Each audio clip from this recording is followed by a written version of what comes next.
সুপ্রিয় দর্শক, আসুন জান্নাত সম্পর্কে একটু জানি।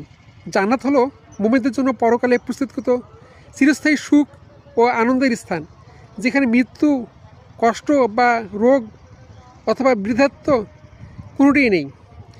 এটি সুসজ্জিত বাগান, যেখানে দুগ্ধ, মধু, শরাব ও পানির নদী প্রবাহিত এবং প্রসাদসমূহ সোনারূপার ইট দ্বারা নির্মিত। জান্নাতীরা চিরযৌবন লাভ করবে, তাদের পোশাক হবে রেশমি এবং তারা জান্নাতের সর্বোচ্চ নিয়ামত মহান আল্লাহর দিদার লাভ করবে। জান্নাতের প্রধান বৈশিষ্ট্য, এখানে চিরস্থায়ী আবাস।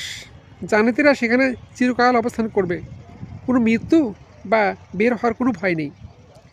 অপার শান্তি ও আনন্দ, জান্নাতে কোনো ক্লান্তি, দুঃখ, হতাশা কিংবা বিদ্বেষ থাকবে না।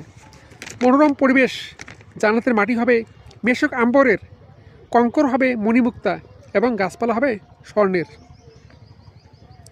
নদী ও ঝর্ণা, জান্নাতে দুধ, মধু, স্বচ্ছ পানি ও সুস্বাদু পানীয়ের নদী প্রবাহিত থাকবে।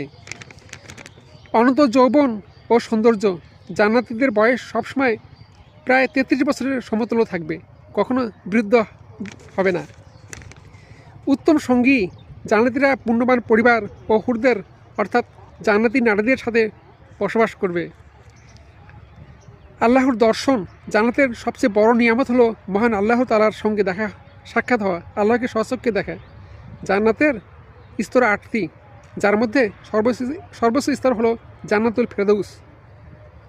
জান্নাতের বর্ণনা মানুষের কল্পনার বাইরে। আল্লাহ তাআলা আমাদেরকে এই জান্নাত অর্জন করার এবং সৌভাগ্য অর্জন করার তৌফিক দান করুন এবং সবাইকে জান্নাতের মহান নিয়ামতে দাখিল করার সুযোগ দান করুন। আমিন। ওমা তৌফিক ইল্লা বিল্লাহ। আসসালামু আলাইকুম।